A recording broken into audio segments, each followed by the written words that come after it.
ശബരിമലയെ വിവാദമാക്കാൻ സംഘപരിവാർ മനഃപൂർവ്വമായ ഒരു ശ്രമം നടത്തുന്നു. അതൊരാസൂത്രിത ശ്രമമെന്നാണ് ഇന്നും മുഖ്യമന്ത്രി പിണറായി വിജയനും കൂട്ടരും പറഞ്ഞ് നാക്കകത്തേക്കിട്ടത്. അപ്പോഴതാ രാഷ്ട്രപതി ദ്രൗപദി മുർമു തന്നെ നേരിട്ട് കേരളത്തിലേക്ക് കാര്യങ്ങൾ അന്വേഷിക്കാനും അയ്യപ്പനെ നേരിട്ട് കാണാനുമായി എത്തിയിരിക്കുന്നു. ജനങ്ങളോട് തട്ടിവിടുന്ന ബഡായി പോലെ അവിടെ വിളമ്പിയാൽ പണിയൊക്കെ പാലും വെള്ളത്തിൽ കിട്ടുമെന്ന് മനസ്സിലാക്കി തന്നെയാണ് വിനയവിധേയനായി സകല ചർച്ചകളിലും രാഷ്ട്രപതിയോടൊപ്പം ബഹുമാനപ്പെട്ട മുഖ്യമന്ത്രി പിണറായി വിജയനും അവിടെ സകല പരിവാരങ്ങളുമായി പങ്കെടുക്കുമെന്ന വിവരമടക്കം നിലവിൽ പുറത്തുവിട്ടിരിക്കുന്നത്.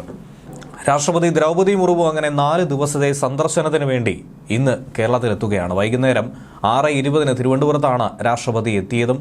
ഗവർണർ രാജേന്ദ്ര വിശ്വനാഥ് ആർലേക്കറും മുഖ്യമന്ത്രി പിണറായി വിജയനും ചേർന്നുകൊണ്ടുള്ള ഊഷ്മളമായ സ്വീകരണം നൽകുന്നു. അയ്യപ്പനെ നേരിട്ടൊന്ന് കാണണമെന്ന ഏറെക്കാലമായ ആഗ്രഹം തന്നെയാണ് രാഷ്ട്രപതി നിറവേറ്റാൻ ഒരുങ്ങുന്നത്. ഈ സാഹചര്യത്തിലാണ് കേരളത്തിൽ അയ്യപ്പൻ്റെ മുതല് തന്നെ സ്വർണം തന്നെ അടിച്ചുമാറ്റിയ വാർത്ത കൂടി ദേശീയ തലത്തിൽ വലിയ ശ്രദ്ധയാകർഷിക്കുന്നതും അയ്യപ്പ ഭക്തരുടെ മനസ്സിൽ ഏറെ അസ്വസ്ഥതകൾ ഉളവാക്കുന്നതും. ഈ സാഹചര്യത്തിൽ രാഷ്ട്രപതി പമ്പയിലെത്തുമ്പോൾ പലവിധ കാര്യങ്ങളിൽ ഇടപെടുമോ എന്നൊരു സംശയം പലരും ചോദിക്കുന്നുണ്ട്. സ്വർണം കട്ടവർക്കെതിരെ നടപടി സ്വീകരിക്കാൻ കേന്ദ്രത്തിന്റെ ഭാഗത്തു നിന്നും ഏതെങ്കിലും തരത്തിലുള്ള ശ്രമം ഉണ്ടാകുമോ? BJP CBI കൊണ്ട് ഈ വിഷയം അന്വേഷിപ്പിക്കുമെന്ന് ഇതിനോടകം തന്നെ പറഞ്ഞു കഴിഞ്ഞിരിക്കുന്നു. മുഖ്യമന്ത്രി ഏറെ വിയർക്കും ഇതിൽ നിന്നും രക്ഷപ്പെടാനെന്നാണ് പലരും ചൂണ്ടിക്കാണിക്കുന്നത്. ഇന്ന് രാജ്ഭവനിൽ തങ്ങുന്ന രാഷ്ട്രപതി നാളെ ഉച്ചയോടുകൂടിയാണ് ശബരിമലയിൽ ദർശനം നടത്താൻ തീരുമാനിച്ചിരിക്കുന്നത്. നാളെ അയ്യപ്പ ദർശനത്തിനായി ശബരിമലയിലെത്തുന്ന രാഷ്ട്രപതിയുടെ സുരക്ഷയെക്കുറിച്ചുള്ള പലവിധ വിഷയങ്ങൾ ഇതിനോടകം തന്നെ ചർച്ചയായിട്ടുണ്ട്. ഹൈക്കോടതി തന്നെ ചില നിരീക്ഷണങ്ങൾ പങ്കുവച്ചിട്ടുള്ളതാണ്, നിർദ്ദേശങ്ങൾ പറഞ്ഞിട്ടുണ്ട്.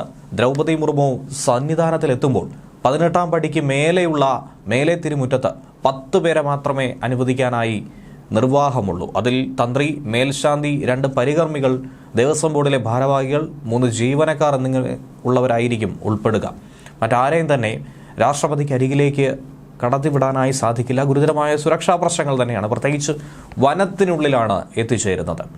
12:20 മുതൽ 1 മണി വരെയാണ് അയ്യപ്പനെ വണങ്ങാനായി രാഷ്ട്രപതി സോപാനത്തിലുണ്ടാവുക.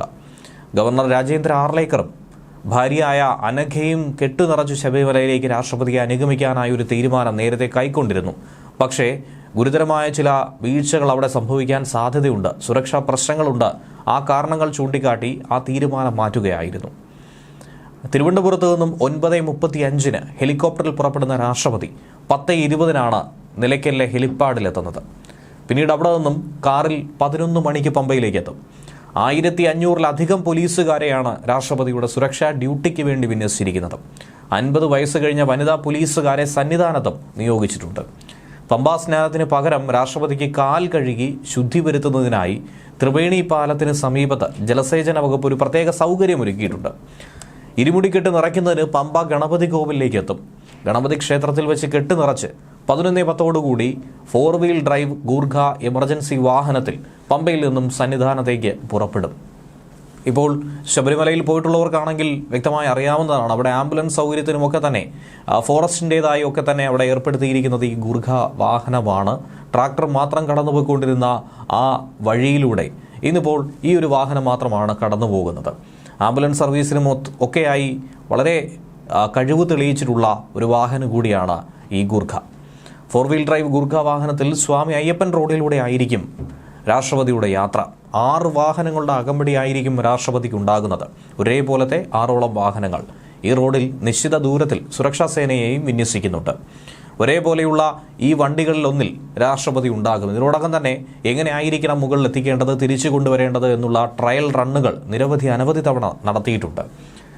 11:50 സന്നിധാനത്തെത്തും. 18-ാം പടി കയറി 12:20 അയ്യപ്പ ദർശനം നടത്തും. ഉച്ചപൂജയും കണ്ട് തൊഴുത ശേഷം ദേവസ്വം ഗസ്റ്റ് ഹൗസിൽ കുറച്ചു നേരം വിശ്രമിക്കും. നിലയ്ക്കൽ മുതൽ സന്നിധാനം വരെ കനത്ത സുരക്ഷ തന്നെയാണ് ഏർപ്പെടുത്തുന്നത്. ഈ മേഖലയിൽ പ്രത്യേകമായ ശ്രദ്ധ പതിപ്പിക്കണമെന്ന നിർദ്ദേശം ഇതിനോടകം തന്നെ കേന്ദ്ര ഏജൻസി നൽകി കഴിഞ്ഞിട്ടുണ്ട്. എന്നാൽ ഇത്തരത്തിലുള്ള കാര്യങ്ങൾ ഇവിടെ പുരോഗമിക്കുമ്പോൾ ഇതിനിടയിലും പറ്റുന്ന തരത്തിലുള്ള കുത്തിത്തിരിപ്പ് നടത്താൻ പലരും പല രീതിയിൽ ശ്രമം നടത്തുന്നുണ്ട്.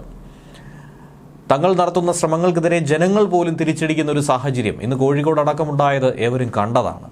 ശബരിമലയെ വിവാദമാക്കാൻ സംഘപരിവാർ ശ്രമിക്കുന്നെന്നാണ് മുഖ്യമന്ത്രി ആവർത്തിച്ച് പറയുന്നത്.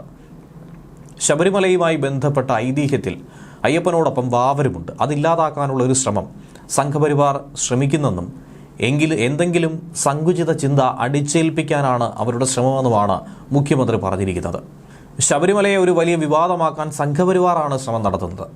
എന്താണ് അവരുടെ ഉദ്ദേശം? ശബരിമലയുമായി ബന്ധപ്പെട്ട ഐതിഹ്യത്തിൽ വാവർക്കും പ്രധാനപ്പെട്ട സ്ഥാനമുണ്ട്, അതില്ലാതാക്കണമെന്ന് സംഘപരിവാർ ആഗ്രഹിക്കുന്നുവെന്നാണ് മുഖ്യമന്ത്രി പറയുന്നത്. ഒരു മുസ്ലിമിന് സ്ഥാനം കൊടുക്കാൻ പാടുണ്ടോ എന്നതാണ് സംഘപരിവാറിനെ ചൊടിപ്പിക്കുന്നതെന്നാണ് മുഖ്യമന്ത്രി കൂട്ടിച്ചേർക്കുന്നത്. അതിൻ്റെ ഭാഗമായി വാവരല്ല എന്നും മറ്റൊരു പേരുകാരനാണെന്നും വാവരെ സമൂഹത്തിന് കൊള്ളാത്തവനായി ചിത്രീകരിക്കാനുള്ള ശ്രമമാണ് നടക്കുന്നതെന്നുമാണ് മുഖ്യമന്ത്രി പറയുന്നത്. ആർക്കെങ്കിലും ഇത് അംഗീകരിക്കാൻ കഴിയുമോ എന്ന ചോദ്യവും മുന്നോട്ട് വയ്ക്കുന്നു. ശബരിമലയെ അംഗീകരിക്കുന്ന അയ്യപ്പനെ ആരാധിക്കുന്ന ആർക്കും അത് അംഗീകരിക്കാൻ കഴിയില്ല എന്നാണ് ഇന്ന് ഈ 2025 മുഖ്യമന്ത്രി മാറ്റി പറഞ്ഞിരിക്കുന്നത്. 2018-ലും 2019-ലും ഒന്നും തന്നെ ഇതായിരുന്നില്ല മുഖ്യമന്ത്രിയുടെ നിലപാട് എന്നുള്ളത് ഏവർക്കും വ്യക്തമായി അറിയാവുന്നതാണ്. സംഘപരിവാറിന് മേധാവിത്വം കിട്ടിയാൽ ഇപ്പോഴുള്ള ഈ സ്വാതന്ത്ര്യമൊക്കെ തന്നെ നഷ്ടപ്പെടുമെന്ന് പറഞ്ഞാണ് ജനങ്ങളെ ഭയപ്പെടുത്തുന്നത്. ഏതെങ്കിലും തങ്ങളുടെ സങ്കുചിത ചിന്ത അടിച്ചേൽപ്പിക്കാൻ സംഘപരിവാർ ശ്രമിക്കുന്നു. ഭക്ഷണത്തിലും യാത്രാ സ്വാതന്ത്ര്യത്തിലും അങ്ങനെ പലവിധ വിഷയങ്ങളിലും ഇത്തരത്തിൽ ഒരു കുത്തിത്തിരിപ്പ് ഒരു ഭാഗത്തു നിന്നും തുടങ്ങാനായി തന്നെയാണ് തിരഞ്ഞെടുപ്പ് അടുത്തിരിക്കുന്ന സമയത്ത് ഇടതുപക്ഷം ശ്രമിക്കുന്നത് എന്ന് തന്നെയാണ് ഇതിലൂടെ മനസ്സിലാക്കാൻ കഴിയുന്നത്. എന്നാൽ അയ്യപ്പൻ്റെ സ്വർണം ആരുടെയൊക്കെ അറിവോടെയാണ് കട്ടത് എന്ന് ചോദിച്ചാൽ അതിനൊന്നും മറുപടി ഉണ്ടാകില്ല. ഇതിനിടയിൽ തന്നെ ഇന്ന് ഹൈക്കോടതിയും ഈ വിഷയത്തിൽ ശക്തമായി തന്നെ പ്രതികരിച്ചിട്ടുണ്ടായിരുന്നു. ശബരിമല സ്വർണ്ണക്കൊള്ളയിൽ സ്വമേധയാ തന്നെയാണ് ഹൈക്കോടതി കേസെടുത്തിരിക്കുന്നത്. നിലവിലെ കേസിന് പുറമെ പുതിയ കേസും. നിലവിലെ കേസിൽ ഉണ്ണികൃഷ്ണൻ പോറ്റി, സ്മാർട്ട് ക്രിയേഷൻസ് എന്നിവർ കക്ഷികളെന്ന നിലയിൽ ഇവരെ ഒഴിവാക്കിയായിരിക്കും ഇനി പുതിയ കേസ് വരുന്നത്, പ്രതികളാകും. കൂടാതെ കേസുമായി ബന്ധപ്പെട്ട് SIT സമർപ്പിച്ച അന്വേഷണ പുരോഗതി റിപ്പോർട്ടിന്റെ അടിസ്ഥാനത്തിൽ ഗൂഢാലോചന അന്വേഷിക്കണമെന്ന് കോടതി തന്നെ പറഞ്ഞിരിക്കുകയാണ്. നിസ്സാരമായ വിഷയമല്ല. പ്രത്യേക അന്വേഷണ സംഘത്തിനാൽ ഹൈക്കോടതി നിർദ്ദേശം നൽകിയിട്ടുണ്ട്. ജനങ്ങളുടെ സ്വത്തും സമ്പത്തും മനസ്സമാധാനവും നൽകണേ എന്ന് ദൈവത്തോട് പ്രാർത്ഥിക്കുമ്പോൾ ആ ദൈവത്തിൻ്റെ സ്വത്ത് തന്നെ അടിച്ചു മാറ്റിയാൽ അത് അന്വേഷിച്ച് കണ്ടുപിടിച്ചു കൊടുക്കേണ്ട ഒരു ഗതികേട് സാധാരണ മനുഷ്യർക്കുണ്ടായിരിക്കുകയാണ്. ശബരിമല സ്വർണ്ണക്കൊള്ളയിൽ ഗൂഢാലോചന നടന്നിട്ടുണ്ട് എന്ന് തന്നെയാണ് ഏവരും സംശയിക്കുന്നത്. അങ്ങനെ നടന്നിട്ടുണ്ടെങ്കിൽ അത് അന്വേഷിക്കണമെന്നാണ് ഹൈക്കോടതി ഇവിടെ പറഞ്ഞു വെക്കുന്നത്. നവംബർ 15-ാം തീയതിയാണ് കേസ് വീണ്ടും പരിഗണിക്കുന്നത്. അടച്ചിട്ട കോടതി മുറിയിലായിരുന്നു ഈ നടപടിയൊക്കെ തന്നെ നടന്നത്. പ്രാഥമിക അന്വേഷണ റിപ്പോർട്ട് അനുസരിച്ച് സ്വർണ്ണക്കൊള്ളയ്ക്ക് പിന്നിൽ ഗൂഢാലോചന നടത്തിയെന്ന് തെളിഞ്ഞെങ്കിലും അതിലേക്ക് എന്തുകൊണ്ട് അന്വേഷണം നീങ്ങുന്നില്ലെന്ന ചോദ്യം ഇപ്പോഴും കോടതി ചോദിക്കുന്നു. 2 ആഴ്ച കൂടുമ്പോൾ അന്വേഷണ പുരോഗതിയുടെ റിപ്പോർട്ട് ഹൈക്കോടതിയിൽ കൊടുക്കണമെന്നാണ് നിർദ്ദേശവും. 6 ആഴ്ചയാണ് അന്വേഷണം പൂർത്തിയാക്കാനുള്ള SITക്ക് അനുവദിച്ചിരിക്കുന്ന സമയവും. മുദ്രവെച്ച കവറിലാണ് പ്രത്യേക അന്വേഷണ സംഘം ഈ റിപ്പോർട്ട് കൊടുത്തത്. അയ്യപ്പൻ്റെ സ്വർണം അതെവിടെ ഉണ്ടെങ്കിലും അത് കണ്ടെത്തി തിരികെ എത്തിക്കേണ്ട ഉത്തരവാദിത്തമാണ് നിലവിൽ സർക്കാർ ഏജൻസികൾക്കുള്ളത്. ഈ സാഹചര്യത്തിൽ കൂടിയാണ് രാഷ്ട്രപതിയുടെ ശബരിമല സന്ദർശനവും. വനത്തിലേക്ക് പ്രവേശിക്കുന്ന എല്ലാ വഴികളിലും പോലീസിനെ കൂടി നിയോഗിച്ചുകൊണ്ട് പഴുതടച്ച സുരക്ഷ ഈ മേഖലകളിൽ നടത്തുന്നുണ്ട്. സുരക്ഷാ ക്രമീകരണങ്ങളുടെ ഭാഗമായി പമ്പ ശബരിമല പാതയിൽ അപകട ഭീഷണിയായി നിന്ന സകലമാന വൃക്ഷങ്ങളും മുറിച്ചു മാറ്റിയിട്ടുണ്ട്. സ്വാമി അയ്യപ്പൻ റോഡിൽ ബാരിക്കേഡുകൾ സ്ഥാപിച്ച് മൺകൂനകളൊക്കെ തന്നെ നീക്കം ചെയ്തു. ദ്രുതകർമ്മസേന, dog squad, advanced patrolling team, snake rescue team, veterinary team, viper team എന്നിവരെ ഉപയോഗിച്ചുകൊണ്ട് ഉൾവനങ്ങളിലും പാതയിലും സുരക്ഷ ശക്തമാക്കിയെന്നാണ് വനംവകുപ്പ് പറയുന്നത്. ചൊവ്വാഴ്ച 12,000 പേർക്ക് മാത്രമാണ് സന്നിധാനത്ത് വെർച്വൽ ക്യൂ വഴി ദർശനം കൊടുത്തിരിക്കുന്നത്. സന്നിധാനത്തും പമ്പയിലും ഉള്ളവരെയൊക്കെ ഇതിനോടകം തന്നെ ഒഴിപ്പിക്കും. സന്നിധാനത്തുള്ളവരോട് ഇന്ന് ഉച്ചയ്ക്ക് ശേഷം മലയിറങ്ങാൻ തന്നെ പോലീസ് നിർദ്ദേശം നൽകി കഴിഞ്ഞിട്ടുണ്ടായിരുന്നു. രാഷ്ട്രപതി ദർശനത്തിനെത്തുന്ന നാളെ ആർക്കും തന്നെ വെർച്വൽ ക്യൂ കൊടുത്തിട്ടില്ല. ചൊവ്വാഴ്ച ബുക്ക് ചെയ്തിരിക്കുന്ന പടിപൂജ നടക്കും.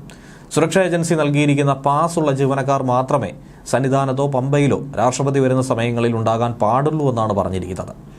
രാഷ്ട്രപതി എത്തുന്നതിൻ്റെ ഭാഗമായി ഹോട്ടലുകളിലും മറ്റും പരിശോധനകൾ കാണും. പാചകവാതകം കൃത്യമായാണോ എന്നതടക്കമുള്ള കാര്യങ്ങളാണ് പ്രധാനമായും പരിശോധിക്കുന്നത്. രാഷ്ട്രപതി വരുന്ന റൂട്ടിൽ ഒരു കാരണവശാലും പാർക്കിംഗ് അനുവദിക്കില്ല. ദർശനത്തിന് ശേഷം 1:10 പ്രധാന ഓഫീസ് കോംപ്ലക്സ് സ്ഥിതി ചെയ്യുന്ന കെട്ടിടത്തിൽ പ്രത്യേകം സജ്ജമാക്കിയ മുറിയിലായിരിക്കും രാഷ്ട്രപതി വിശ്രമിക്കുക. 3 നിലയ്ക്കലിലേക്ക് മടങ്ങി 4:20 ഹെലികോപ്റ്റർ മാർഗം തിരുവനന്തപുരത്ത് തിരിക്കും. ശേഷം വൈകുന്നേരം ഗവർണർ തലസ്ഥാനത്തെ ഹോട്ടലിൽ ഒരുക്കുന്ന അത്താഴ വിരുന്നിൽ പങ്കെടുക്കും. പഞ്ചനക്ഷത്ര ഹോട്ടലിലെ രാഷ്ട്രപതിക്ക് ഗവർണർ ഒരുക്കുന്ന ഈ വിരുന്നിലേക്ക് മുഖ്യമന്ത്രിയും പ്രതിപക്ഷ നേതാവും മറ്റു മന്ത്രിമാരും പൗരപ്രമുഖരും ഉൾപ്പെടെ 150ഓളം പേർ പങ്കെടുക്കും. ക്ഷണമുണ്ട് എന്ന് തന്നെയാണ് മനസ്സിലാക്കാൻ കഴിയുന്നത്. മുൻ രാഷ്ട്രപതി രാംനാഥ് കോവിന്ദ്, ബീഹാർ ഗവർണർ ആരിഫ് മുഹമ്മദ് ഖാൻ, കേന്ദ്രമന്ത്രിമാരായ ജോർജ് കുര്യൻ, സുരേഷ് ഗോപി എന്നിവരും ഇക്കൂട്ടത്തിൽ പങ്കെടുക്കുന്നുണ്ട്. നാളെയും രാജ്ഭവനിലാണ് രാഷ്ട്രപതിയുടെ താമസം. അടുത്ത ദിവസം 23-ാം തീയതി രാവിലെ 10:30 രാജ്ഭവനിൽ മുൻ രാഷ്ട്രപതി KR നാരായണന്റെ പ്രതിമ അനാച്ഛാദനം ചെയ്യും. ഗവർണറെ കൂടാതെ മുഖ്യമന്ത്രി, പ്രതിപക്ഷ നേതാവ് തുടങ്ങിയവർ ഈ ചടങ്ങിൽ പങ്കെടുക്കും. പിന്നീട് 11:55 ഹെലികോപ്റ്ററിൽ വർക്കലയ്ക്ക്, ഉച്ചയ്ക്ക് 12:50 ശിവഗിരിയിൽ ശ്രീനാരായണ ഗുരു മഹാസമാധി ശതാബ്ദി ആചരണത്തിന്റെ ഉദ്ഘാടനം. ശിവഗിരിയിൽ ഉച്ചഭക്ഷണം. 3:50 പാലാ സെന്റ് തോമസ് കോളേജ് ഗ്രൗണ്ടിൽ ഹെലികോപ്റ്ററിലെത്തി രാഷ്ട്രപതി വൈകിട്ട് 4:15 പാലാ സെന്റ് തോമസ് കോളേജിൽ പ്ലാറ്റിനം ജൂബിലി ആഘോഷത്തിന്റെ സമാപനം ഉദ്ഘാടനം ചെയ്ത് 5:10 ഹെലികോപ്റ്ററിൽ കോട്ടയത്തേക്ക് മടങ്ങും. 6:20 കുമരകം താജ് റിസോർട്ടിലെത്തുന്ന രാഷ്ട്രപതി അവിടെ തങ്ങും. 24-ാം തീയതി രാവിലെ 11 കോട്ടയത്ത് നിന്നും ഹെലികോപ്റ്ററിൽ കൊച്ചിയിലേക്ക്. 11:35 കൊച്ചി നാവിക വിമാനത്താവളത്തിൽ സ്വീകരണം. റോഡ് മാർഗം 12 മണിയോടെ എറണാകുളം സെന്റ് തെരേസാസ് കോളേജിൽ. കോളേജിന്റെ ശതാബ്ദി ആഘോഷത്തിലും മുഖ്യാതിഥിയായി പങ്കെടുക്കും.